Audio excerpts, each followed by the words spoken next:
Hello, everyone, and welcome to the Kinda Queer podcast. Hosted by a couple of kind of queer guys. I'm Ryan. And this is Kris. What are we doing here today? This is just a podcast where we're gonna talk about random garbage, mostly centering around, as I like to call it, gay shit. Just because that's what we do. That's what we are. And if you haven't noticed, the title of this episode is Kinda Coming Out. And that's because this episode is going to be focused mainly on me sort of coming out of the closet. But not fully. Not fully, because I'm not sharing this out like on any of my personal accounts or anything. But if you know me and you find this or you're listening to it, hello. Nice to see you. I am gay. I'm not gay, but I am gay, if that makes sense. We'll get into it. That's the whole point of this. But anyway, there are like 3 people that I've told that I am gay. Kris is one of them, and that's where this comes into play. So first off, I want to start by talking about a term that some of my friends have labeled me as, which I find quite interesting or humorous, is the term Ryan sexual. Because in like throughout my childhood, I've never really expressed any interest in individuals before, and I know that I've confused them, so they've just labeled it as Ryan sexual because they don't know what I am or what to call it, so that's what stuck. This is just a sort of explanation. Yeah, yeah. I also I want to just a quick disclaimer because as I'm sure we all were at one point, in my past I was a pretty ignorant bastard. So some of the things that I talk about will be me being ignorant, but I'm past that, and I'll talk about it more that later. But I just want to throw that out here now. All right, let's get started, shall we? And for those of you listening and don't know, I have a huge list of notes about everything that I'm going to be talking Massive. about. Yeah, it's like 4 pages long. So I guess let's just get started with my childhood, shall we? As a kid, and I feel this is kind of like a weird thing to say, but as a kid, I feel like I was more desensitized to nudity than most kids were. And I think that while kids don't really think about this when they're young, and I didn't either, I think that this probably ultimately led me to like not caring about what a person has going on physically. I don't know how to say that. That's weird. But yeah, I I just I feel like I was desensitized to nudity at a young age. I don't necessarily think that's a bad thing. No, it's not a bad thing. I just feel weird saying it because it feels like it feels dirty. I don't know. Feels weird. Yeah, it feels like I need to take like a shower.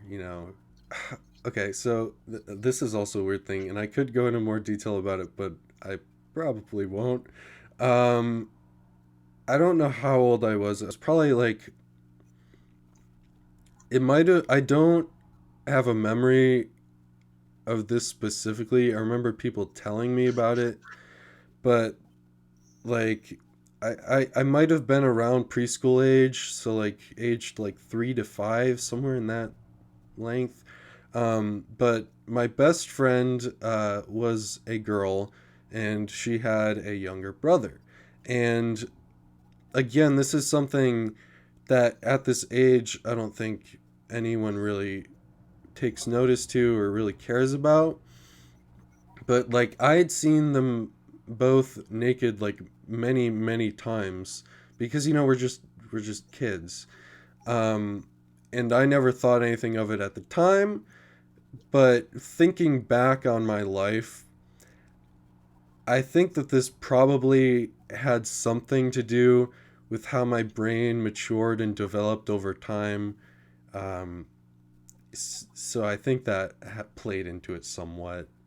Another thing is, one thing that I remember specifically is that when I was younger, I was still probably around like 5 years old. I took swimming lessons um, because I really like swimming and being in the water. And I went to like the local place in the community to do it. And one time, and for some reason, this really stuck with me, and I don't know why. But one time, I went into the locker room to change, and I saw a man showering, like an adult man. And that's just normal at a place like that when you're like in a locker room after swimming, you shower. But for some reason, I just felt really weird about it, and I didn't know what to think. Like, I felt wrong somehow in my head. And I also felt like it was something that I shouldn't tell anyone that I'd witnessed, even though like that's completely normal, and I knew that it was normal, but something in my brain told me that it was weird, and I think that this was just like my brain trying to tell me that I'm not quote unquote normal. Normal's overrated, anyways. It's true. And I'm sure you've heard about this, Kris. People talk about like memories or like things that they've done or pictures that they have from their childhood that like show like the signs that they were gay. Oh yeah.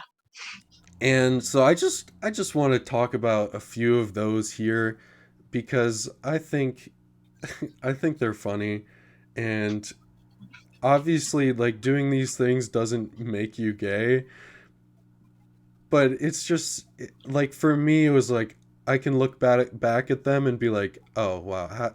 How did my family not know?" It's amusing to point out the stereotypes. It's true. So for starters, uh growing up, the large majority of my friends were girls. And of course that doesn't mean that you're gay, but I feel like most gay guys would agree with me in saying that the majority of their friends were female growing up, and they might still even be that way. And so I feel that was just like one of those things looking back where I'm like, oh, okay. And like to give a perspective on this, my birthday parties, I I can't remember the my friends that were there that were boys unless they were the younger brothers of the female friends that I had there. That's kind of hilarious. I have a lot of both as friends. Well, that's because you're cool. I was just like, I don't know. And like if someone asked me who my three best childhood friends were, I could list them all out. I won't do that, but I could list them all out, and the three main friends would all be girls. That's fair. And now we jump into what I like to call the cowboy boots era. Oh no. So when I was in elementary school, one of my older cousins gave me handed down clothing, which is something that he did often. And like as a kid, I was like, oh my God, I finally get more of his clothes because I just liked them, I guess. But one day in specifically, I got cowboy boots from him. And let me tell you, I was obsessed with these cowboy boots. They were the only shoe that I would wear. And I have a picture of me dressed solely in cowboy boots and underwear, standing on my kitchen counter with my tongue sticking out. And if that doesn't scream gay, then I don't really know what does. It's the cowboy boots. Yes, it is. I I was so disappointed when I grew out of those cowboy boots. Like I cried. I desperately needed them. But Did you ever really grow out of the cowboy boots phase, though? no, I would still wear cowboy boots today, easily. That's what I thought. I still have cowboy boots. Well, if what's I would wear them if they would fit me, but they probably wouldn't because I have massive feet. I have tiny feet. Yeah, my I'm a large man, and I've always had a hard time finding shoes that fit. So it's been difficult in my life, but those cowboy boots, they fit perfectly, and I'm just sad that they're gone. Aw. Another thing from my childhood is that I liked having my nails painted. My mom would paint my nails, and I loved it. And again, I want to clarify that this doesn't mean that you're gay. Guys can do whatever they want with their bodies and express themselves in whatever way, and that doesn't mean jack shit about their sexuality. But in my case, it did. This is actually something that is like stuck with me because I still really like the idea of painting my nails. Hence why you, Kris, you got me nail polish for my birthday. So thank you. You're very welcome. And even though I don't really paint my nails because I don't want my family to think anything, uh, I've always kept my fingernails long, like obnoxiously long. And there's a multiple reasons for this. It's because I like how they look. I think they're more versatile in that like I can open things easier, and also just they soothe my ADHD. I Huh. can't explain why, but they do. Oh, I get it. I hate painting my nails, but I get the long nails thing. Yes, thank you. I'm glad someone does. And also, like this, the long nails thing is a thing that like people have sort of like joked about and made fun of me for. Like they call them my talons because they're just like long and sharp. And I just want to say, listen, no matter what anyone says about what you're doing, like how you're expressing yourself, don't feel the need to change how you act or present yourself based on what they say or their beliefs. Be your own self. Solid advice. And the last thing that I want to bring up from my early childhood is my mom. Now, my mom was and is a large influence on who I am today, and that's why I'm talking about this. My mom was the type of person that didn't judge anyone based on appearances, and she cared about pretty much everything that lived. And I truly believe that this is something that shaped who I am today. And I think a large reason as to why I don't care what other people look like is because of my mom. And it, spoiler alert, I'm pansexual, and that doesn't mean that I'm attracted to every person I see. I still have my preferences, as most people do, but that's just I think a reason that went into me being who I am today. So now we jump into the worst years in terms of confusion and figuring myself out, which, of course, is middle school. Middle school.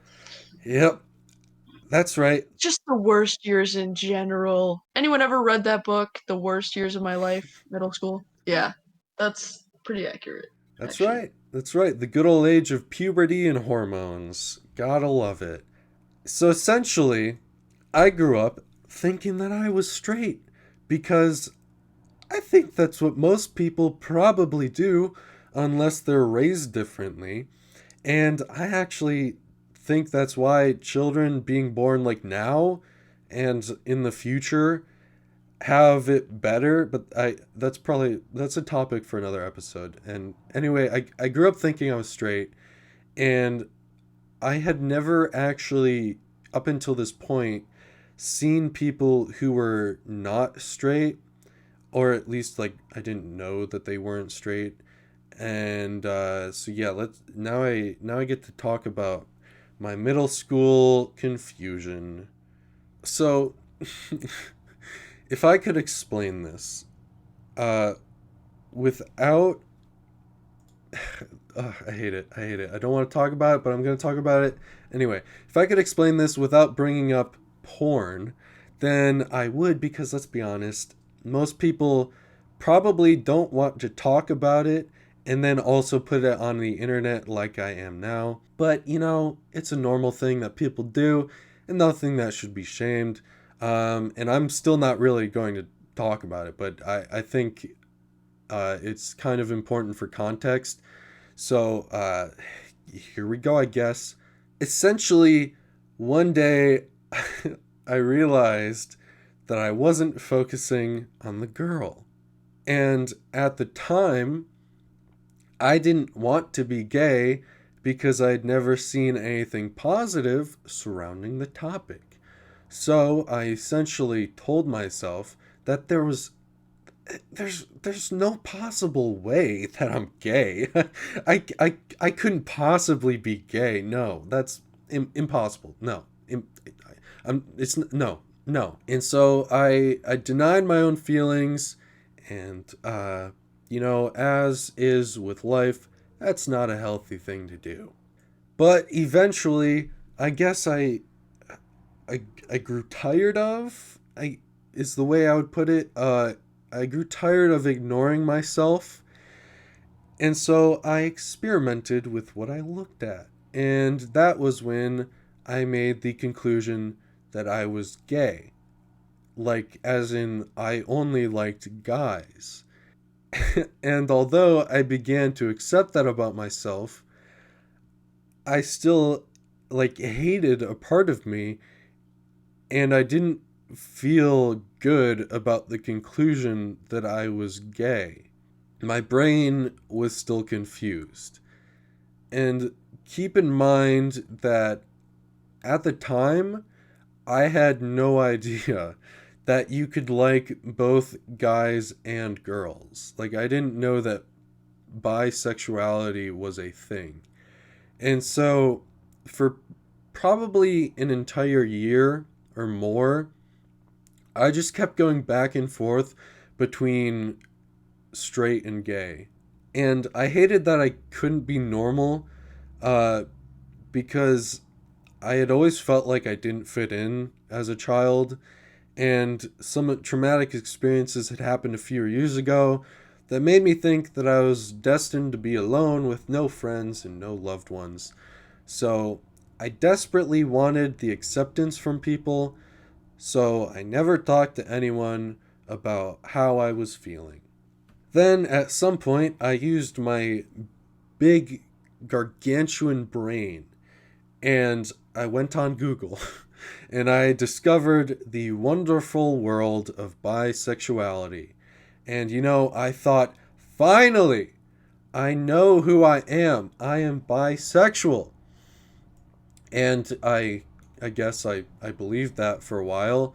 And the amazing thing about being bisexual was if someone asked me if I was gay, I could say no because it technically wasn't true. I was bi.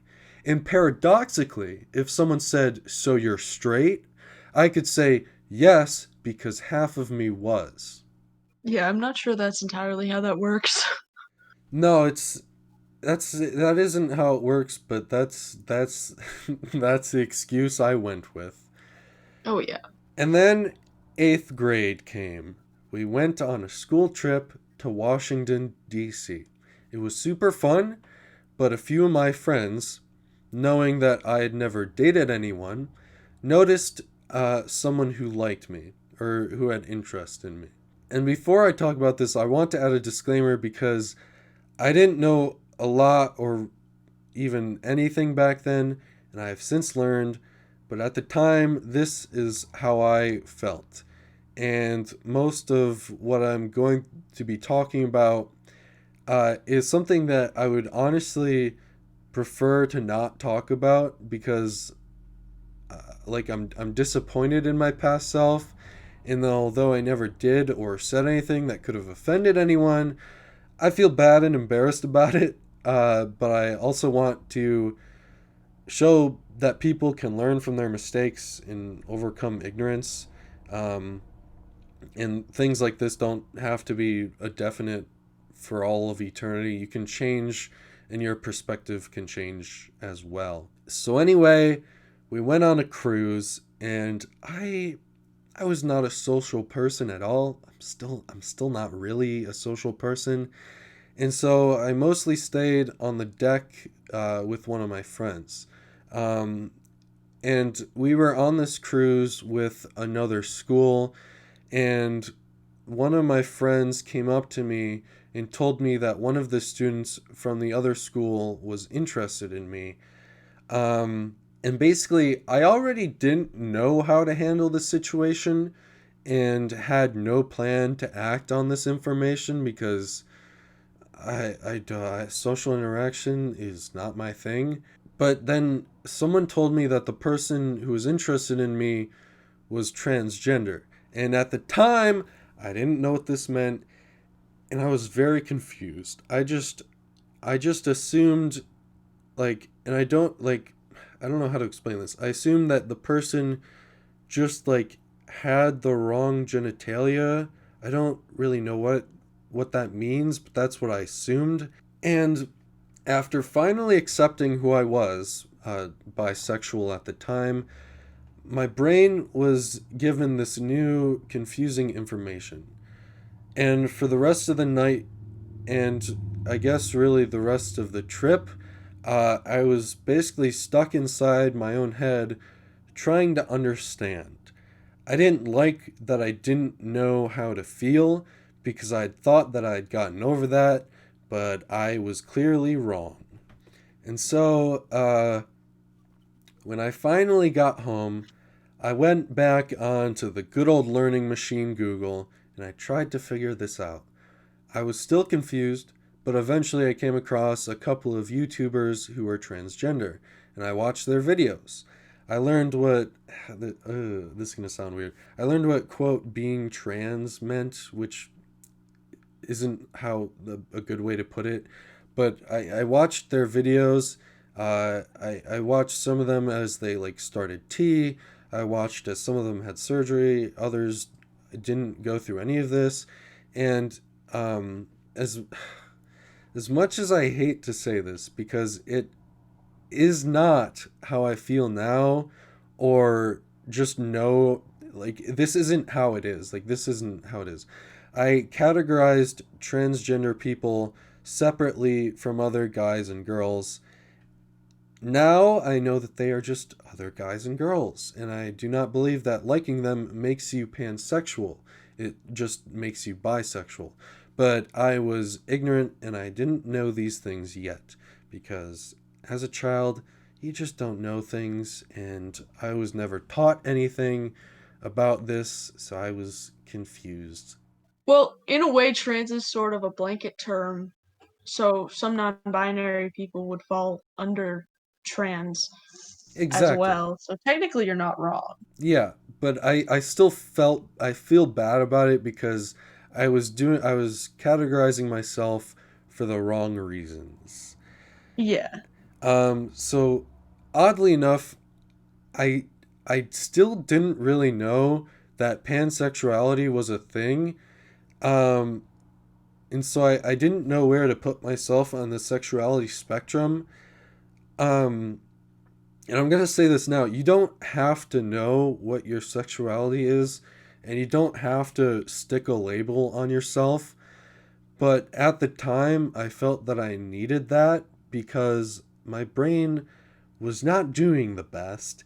And just knowing this helped me because it helped for me to know that I was like a part of something that had a label.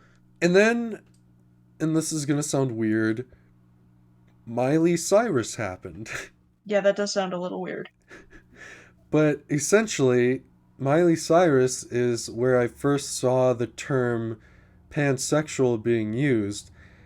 And so I looked into it and I was happy because I was certain that I was pansexual because I didn't care what gender people were or what people associated themselves with.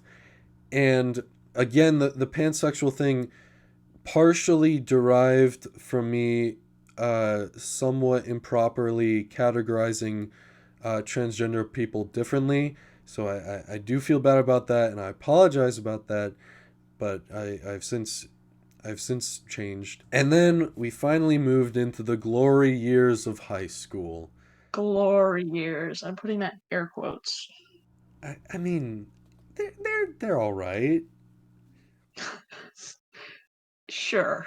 But yeah, freshman and sophomore year for me went by generally well in terms of me and my sexuality. In other terms, not so much.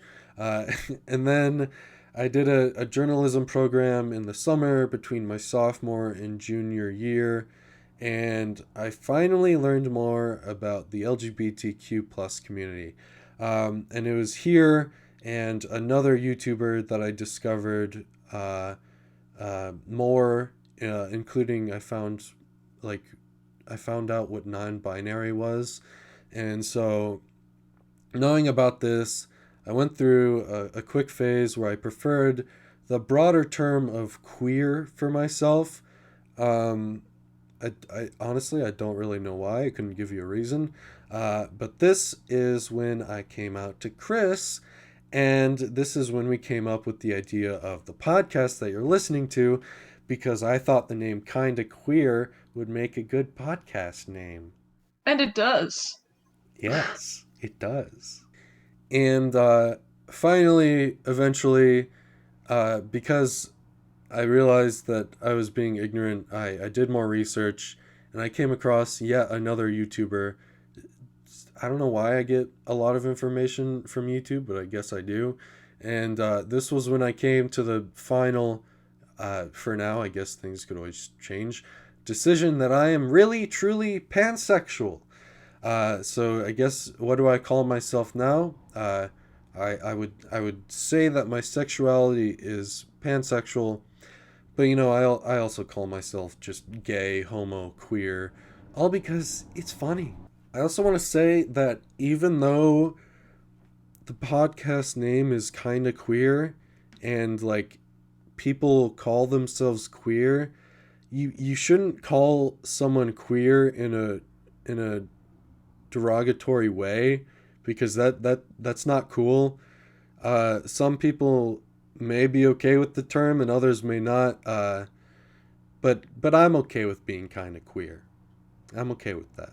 And I guess that's kind of my story about me learning who I was. And I've now kind of come out to all of you listening. Kris, Yes.